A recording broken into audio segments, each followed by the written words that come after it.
K리그 28라운드 FC 서울 대 FC 안양의 경기를 저희가 좀 리뷰를 해보려고 하는데 2대1로 FC 안양이 승리를 거두면서 12년 만에 첫 승리를 FC 서울 상대로 첫 승리를 거뒀습니다. 역사적인 첫 승리였고요. 서울 팬들의 입장에서 봤을 때는 역사적인 첫 패가 될 수도 있어요. 그렇죠? 네, 그래서 일단 이 경기에 대해서 조금 얘기를 해보려고 하는데 전반전에 좀 이른 시간에 득점이 터졌습니다. 그렇죠. 토마스 선수에 대한 말을 많이 들었거든요. 이 선수가 굉장히 괜찮은 선수다. 굉장히 어떻게 보면은 이제 각종 SNS나 아니면 뭐 유튜브 유튜브 영상에서도 토마스 선수와 우리의 이제 야잔 선수를 이제 뭐 비교하는 영상이 많이, 그러니까 몇 개를 봐가지고 전 당연히 토마스 선수가 센터백이겠거니라고 생각을 했어요. 근데 실제로 경기 양상을 보니까 저는 토마스 선수가 사실 미드필더인 줄 알았습니다. 굉장히 공격적으로 많이 올라왔고, 그래서 내가 지금 멀리 떨어져가지고 다른 팀 선수를 구분을 잘 못해가지고 이제 마테우스 선수와 토마스 선수를 계속 헷갈려하는 건가라는 생각을 했는데, 토마스 선수가 실제로 많이 올라오더라고요. 그러면서 서울 입장에서는 3분 만에 빠른 실점을 했고, 이 과정에서 아직 우리의 센터백 라인이 굉장히 불안하다라는 얘기가 결과적으로 또 나왔죠. 박성훈 선수에 대해서 조금 얘기를 해야 될 것 같아요. 박성훈 선수가 어쨌든 간에 지난 경기를 계기로 이제 사실 정태욱 선수를 좀 밀어내고 이제 박성훈 선수로 이제 조금 야잔의 파트너로 좀 낙점이 된 모양새인데, 박성훈 선수 그 자리에서 사실상 이제 실점이 나왔다고 볼 수 있거든요. 그리고 추가적으로 후반전 때도 모따 선수의 역전골이 나왔을 때도 류재문 선수의 패스미스가 나온 거는 1차적인 원인이 맞지만, 사실 박성훈 선수의 라인이 조금 내려가면서 옵사이드가 무너졌고 옵사이드 라인이 무너졌고 그로 인해서 실점까지 나왔다고 볼 수 있는데, 박성훈 선수에 대해서는 어떻게 평가하시나요? 저는 이제 서울 팬들의 안식처죠.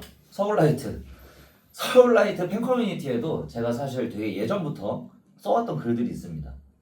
박성훈은 국가대표까지 갈 수 있는 센터백 자원이다. 저는 이런 주장을 굉장히 많이 했었는데, 왜냐면 제가 박성훈이라는 선수를 처음으로 이제 머릿속에 제대로 인지하게 된 게, 제가 기억이 맞으면은 22년도에 저희가 그 하이브리드 공사 때문에 초반 5경기인가 4경기인가를 원정을 합니다.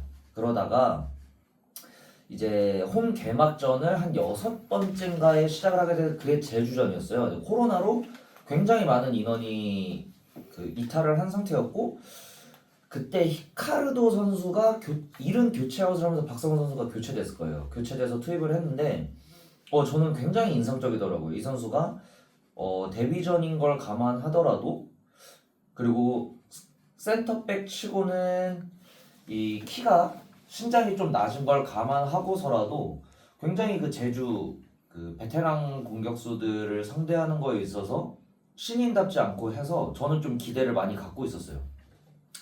그리고 사실 23년도에 제가 알기로 박성훈 선수가 그 김포와의 FA컵이랑 대전과의 38라운드에 뛴 걸로 기억을 하는데, 사실 제가 장담하건대 많은 대다수의 서울 팬들에게 23년도 38라운드 대전전은 기억이 없을 거라고 장담을 합니다.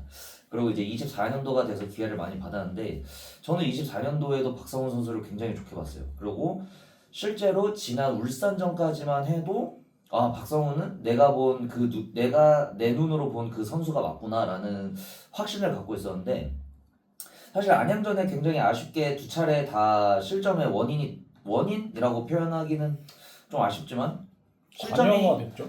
관여가 크게 됐죠.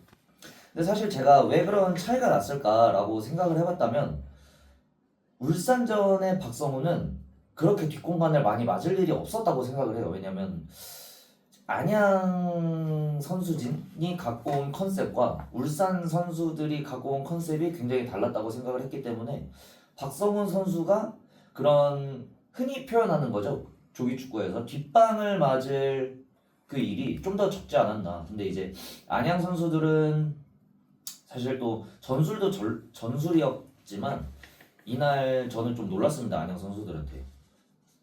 뛰는 게 굉장히 다르더라고요. 그 옛날에 제가 서울과 수원이 경기를 할 때 서울 선수들한테 바랬던 모습들, 바랬던 그 뭐 파이팅이라고 할까요? 그런 모습이 전 안양 선수들한테 굉장히 많이 나왔고, 그러니까 이제 좀 더 공격적으로 뒷공간을 더 많이 파다 보니 야잔이랑 아직 라인 컨트롤이 덜 된 상태에서 좀 그렇게 계속 실점에 가장 최전선에 있지 않았나라는 생각을 하는 거고, 아쉬웠죠?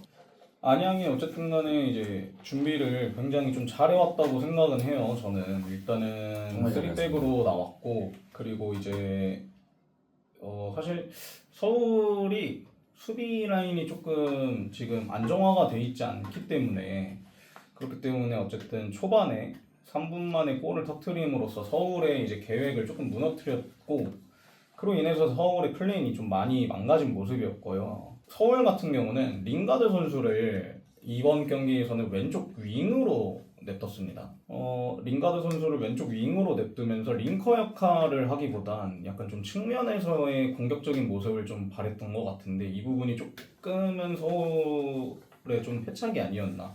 공격적인 부분에 대해서도 링가드가 좀 보여줄 수 있는 게 없었다고 보였고, 서울이 어찌 보면 공격 전술이 되게 단순해요.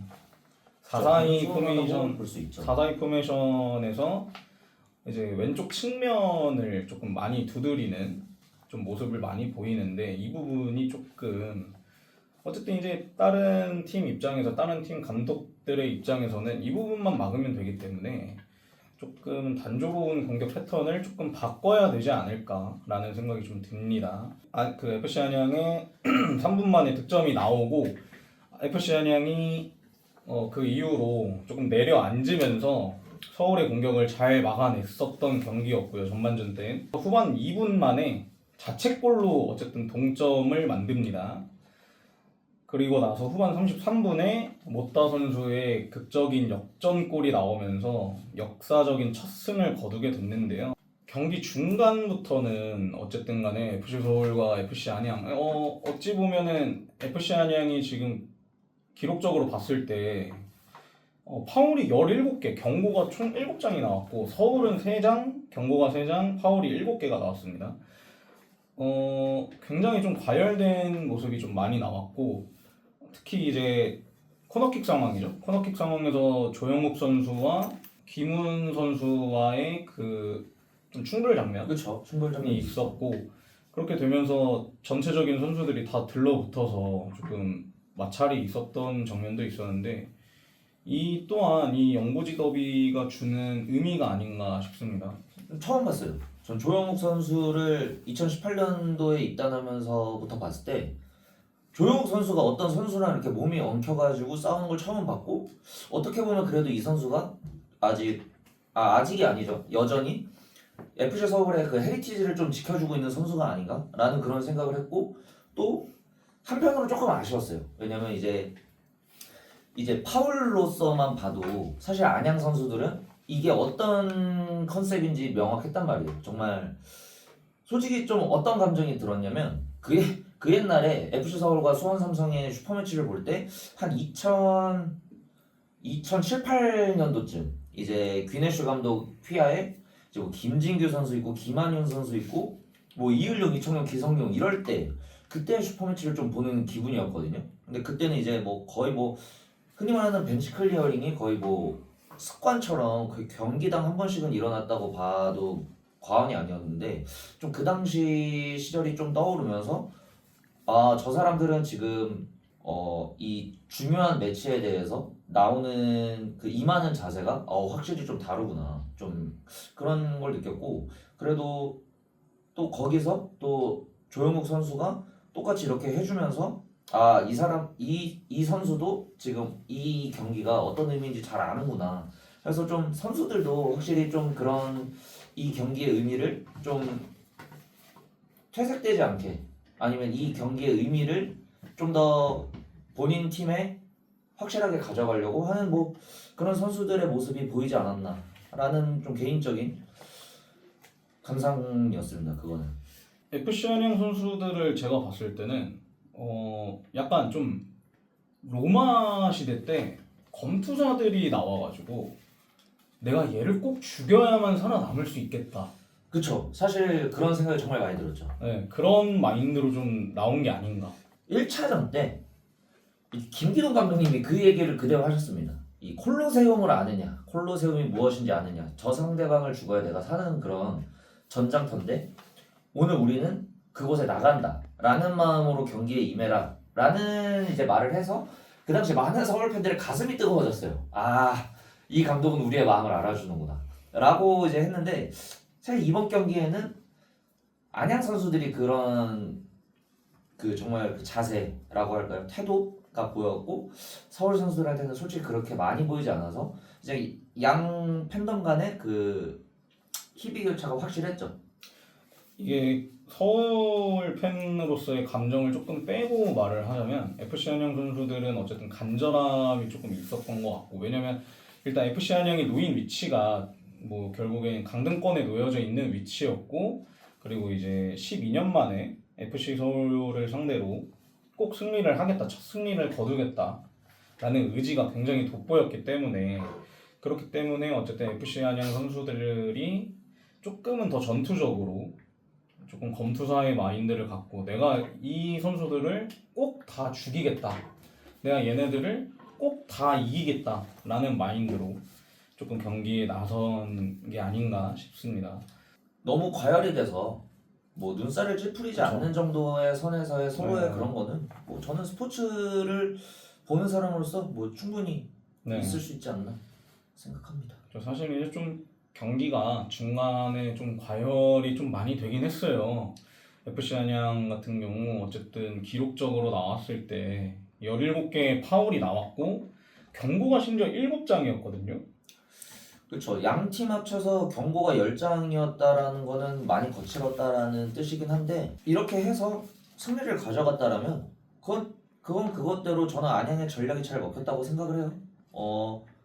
거칠게 들어가서 상대방 선수를 뭐 주눅을 들인다던가 아니면 좀 흥분을 시켜서 의도했던 플레이가 안 나오게 하고 전 이런 것도 솔직히 말해서 뭐 단기전이나 아니면 꼭 정말 우리의 자존심에 걸린 경기를 할 때는 뭐 필요한 전략이라고 생각을 하기 때문에 적절하지 않았나. 왜냐면 결과론적으로는 그들이 이겼기 때문에 올바른 선택이 아니었나 생각을 합니다. FC 서울이 어쨌든 간에 2대1로 패배를 했고, 사실 이 경기가 특히 조금 아쉬운 경기라고 생각이 드는 게 서울의 골이 없어요. 그렇죠. 네, 서울의 득점이 없습니다. FC 안양이 어쨌든 그렇죠. 어찌 자책골을 보면 하나 해주셨어요. 자책골을 하나 넣어줘서 스코어상으로는 2대1이지만 사실상 FC 서울이 득점을 한 게 없기 때문에 더 좀 아쉬운 경기가 될 수 있거든요. 특히 기록적으로 봤을 때 슈팅이 18개예요. 전체 슈팅이 18개고 유효 슈팅 4개입니다. 특히 그리고 이제 점유율이 굉장히 높았어요. 거의 70%, 69% 그쵸. 정도 나왔는데 지난 대전전이죠. 이로빈 대전전 때도 무슨 결과였냐면 슈팅은 전체적으로 때린 게 21슈팅이었어요. 22슈팅인가. 근데 그걸 무득점으로 그렇죠. 끝나고 나왔거든요. 그러니까 이게 빈공이 너무 많습니다. 현장에서 욕이 정말 많이 나왔습니다. 네. 아 그날 살벌했어요. 이게 조금 아쉬운 게 너무 많아요. 공격진에 대해서. 이게 사실 이름값으로 봤을 땐 정말 조금 더 득점을 해줬으면 좋겠고 그런 상태인데 슈팅은 많아졌어요. 사실 예전 리그 초반 때만 하더라도 슈팅이 너무 없어서 그렇죠. 슈팅을 좀 때려라 했던 부분들이 좀 기억이 나는데 팬들의 바람대로 슈팅은 많이 때리고 있습니다. 하지만 이게 조금 어느 정도 득점과 연결이 돼야만 더 좋을 텐데 특히 이번 경기 같은 경우 무득점으로 끝나면서 결과론적으로는 1점을 저희가 땄지만 어쨌든 저희가 득점을 한 게 아니기 때문에 그쵸. 이 부분에 대해서는 조금 개선이 필요해 보이지 않을까. 근데 사실 뭐 점유율, 뭐 슈팅, 유효 슈팅 이런 거를 논할 때 저는 항상 하는 말이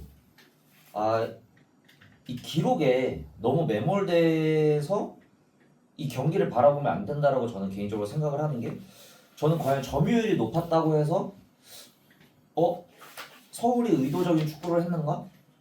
전 정말 아니었다고 생각해요. 이번 경기를 특히 더 말하면. 왜냐면 안양은 일단 컨셉 자체가 선수비 후역습이었고, 그리고 너무 유명합니다. 지금 서울 선수들을 대할 때 그 제가 한 커뮤니티에서 그런 짤을 봤어요.